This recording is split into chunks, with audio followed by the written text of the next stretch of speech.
Однако, что, смотрите, имам Ахмад говорит, что если у меня была бы одно дуа, я бы знал, что Аллах примет этот дуа. Это не только имам Ахмад, это после него Абдулла Мубарак, Ибн Тайми, все ученые говорят. Это один дуа, если мне сказали бы, сделай один дуа, Аллах тебе примет этот дуа, я бы этот дуа сделал за правителя.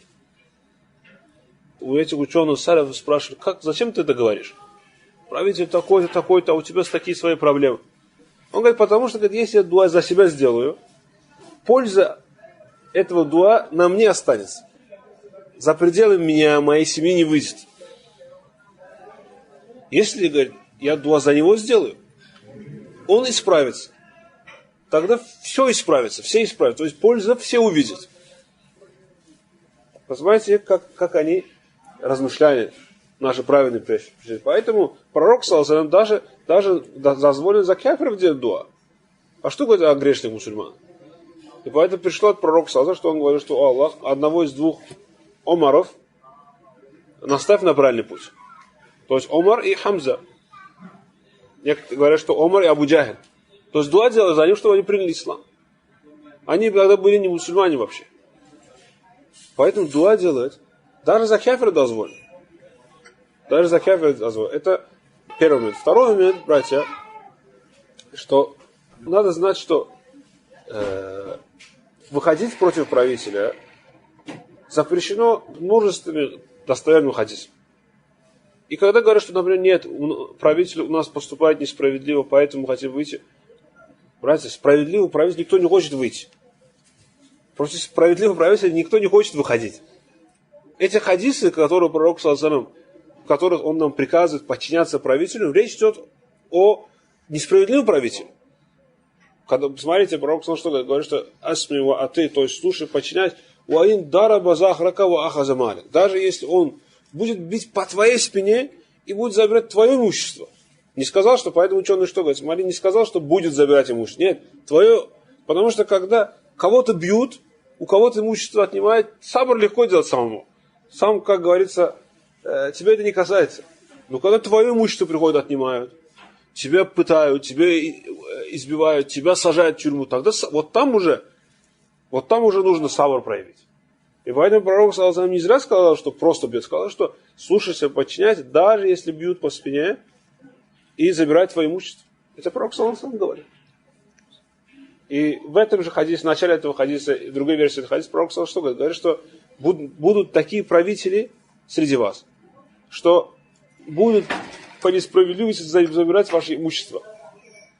И что говорит пророк в описании этих правителей? Говорит, что смотрите, они не будут идти по моей сунне и не будут идти по моему пути. Вокруг них говорит, будут люди, то есть их приближенные. Говорит, кулюбуху,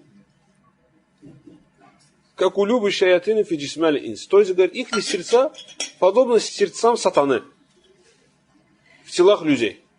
Такие будут правители. Пророк, то есть, описывая таких правителей, сказал, что слушайся, подчиняйся, даже если бьет по спине и забирает твое имущество. Поэтому, братья, это с одной стороны. С другой стороны, надо понять, что правители приходят такие, которые народ заслуживает.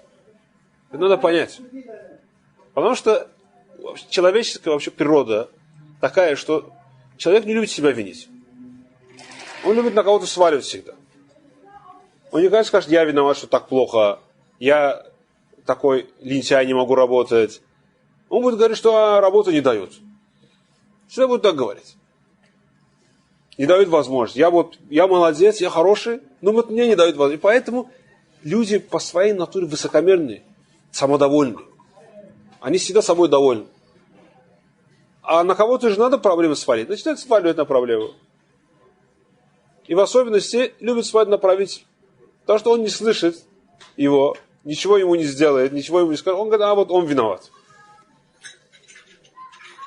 Хотя, братья, надо знать, что ислам нас учит, что не только правитель, даже твой директор у тебя на работе с тобой будет обращаться так, как ты заслуживаешь, как ты обращаешься с другими.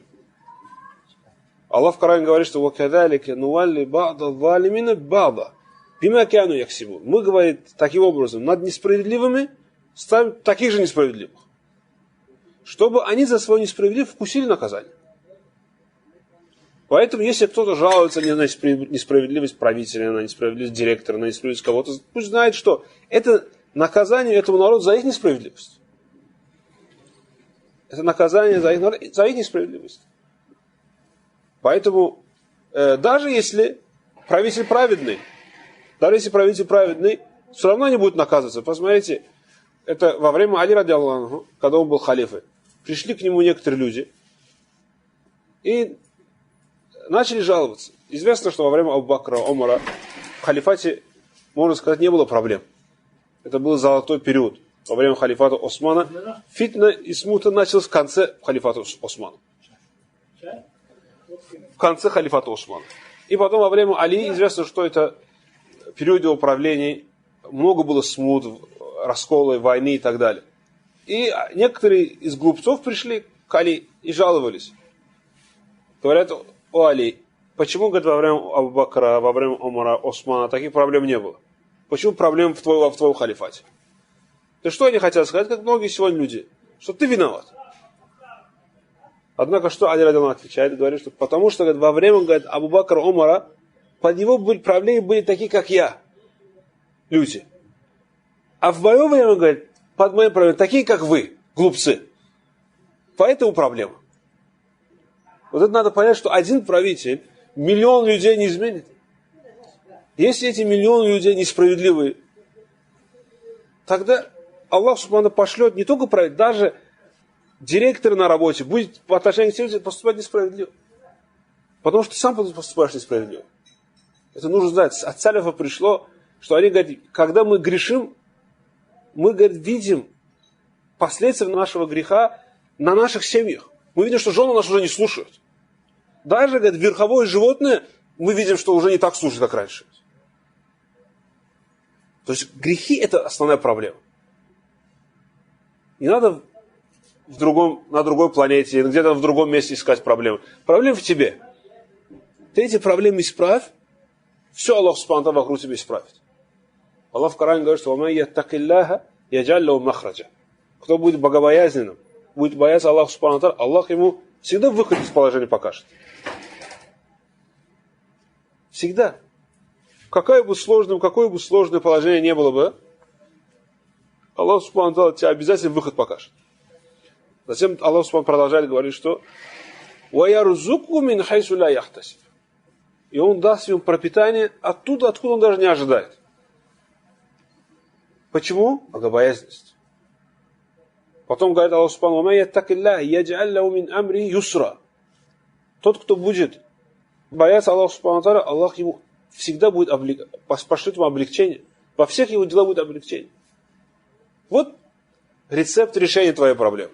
А не искать где-нибудь там, далеко, кто-то. Вот это проблема.